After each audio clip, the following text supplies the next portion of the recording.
घटना को जिन दुस्साहसी और इस तरह के लोग जिन्होंने इसको अंजाम दिया है उनको मैं कायर कह सकता हूँ, लेकिन ये माननीय प्रधानमंत्री मोदी के नेतृत्व में चलने वाली सरकार है। ऐसे कृत्य करने वालों को याद रखना चाहिए कि उरी और पुलवामा में भी घटना हुई और जिस तरह से दुश्मन के घर में घुस कर के सबक सिखाने का काम किया था, तब आदरणीय प्रधानमंत्री मोदी जी ने एक तरह से डिप्लोमेटिक सर्जिकल स्ट्राइक कर दी है, 5 बड़े निर्णय लेकर के।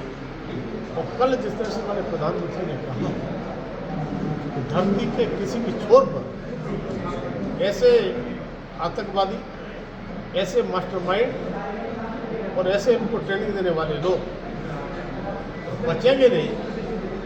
मुझे लगता है हमारे प्रधानमंत्री मोदी के नेतृत्व में हमारी सेना कोई बड़ी कार्रवाई कर सकती है।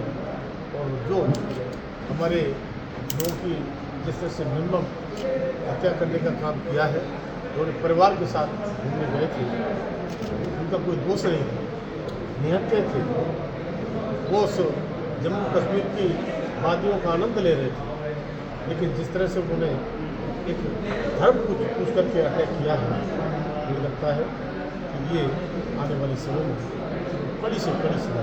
देश में उबाल है और देश के लोग ये कह रहे हैं कि इसका बदला होना चाहिए, खून का बदला खून होना चाहिए।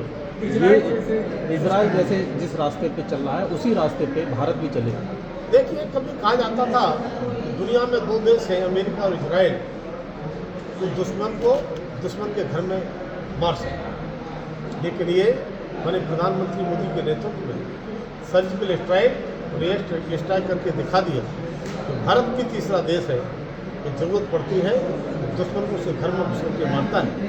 तो मैं कह सकता हूँ कि हमारी बहादुर सेना पर पूरा भरोसा है, मैंने प्रधानमंत्री मोदी के नेतृत्व में पूरा भरोसा है कि वो वास्तव में इतनी बड़ी कार्रवाई होगी तो शायद आतंकवादी भारत की तरफ होकर देखेंगे। युद्धाभ्यास शुरू हो गया है, युद्धाभ्यास तरीके से देखते हैं आप इसको, आगे भारत पूरी तरीके से निपटेगा?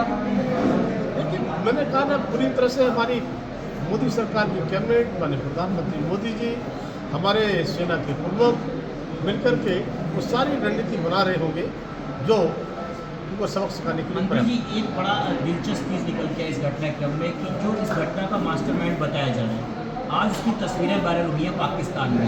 वहाँ का जो चीफ है वो बाकायदा उसका हेडक्वार्टर में स्वागत किया जा रहा है, फूल मालाएं उसे पहनाए जा रहे हैं, बुके दिए जा रहे हैं। तो आप कैसे देखते हैं कि एक तरफ पाकिस्तान हितैषी होने की बात कर रहा है, दूसरी तरफ आतंकवादियों को स्वागत कर रहा है, तो इसको लेकर क्या कहेंगे आप?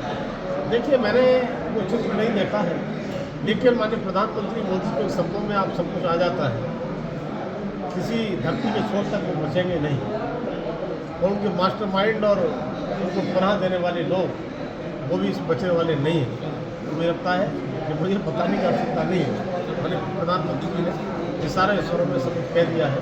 आप देखते रहिए और निश्चित रूप से इसका बदला ठीक प्रकार से लिया जाएगा। और माननीय प्रधानमंत्री मोदी पर देश की जनता भरोसा करती है और सेना जिस तरह से उनके नेतृत्व में बड़ी कार्रवाई तक की है, मुझे लगता है तो फिर हमारे सैनिक, बहादुर सैनिक कोई कार्रवाई को अंजाम देंगे। मंत्री जी, आखिरी सवाल है, जिस तरीके से कश्मीर में अटैक हुआ, वहाँ पर जो रेवेन्यू रिसोर्सेज थी, पाटिल स्थल की, वहाँ के जो मुस्लिम समुदाय के लोग हैं वो लगातार कैंडल मार्च कर रहे हैं और लगातार उनकी मांग है कि इंडिया को स्ट्राइक करनी चाहिए पाकिस्तान पे। तो पहली बार ऐसा हो रहा है कि मुस्लिम समुदाय के लोग भी देश के साथ खड़े हुए हैं, क्योंकि मुस्लिम आतंकवाद की बात की जा रही है। देखिए, ये केवल अटैक उन हमारे जो बेचारे उनकी निर्मम हत्या की उनकी नहीं हुई है। मुझे लगता है कि कश्मीरियों के साथ अटैक है, जो कश्मीरियों के लिए जो खुशी का अवसर मिला था, उनका व्यापार बढ़ा था, उनके पिकनिक के लिए लोग देश भर से किस तरह से जाते थे, मुझे लगता है वो दहशत में होने के कारण से अब उनकी रोजी रोटी पर आ गई है, इसलिए वो ऐसे लोग भी इस घटना के साथ हमारे साथ खड़े।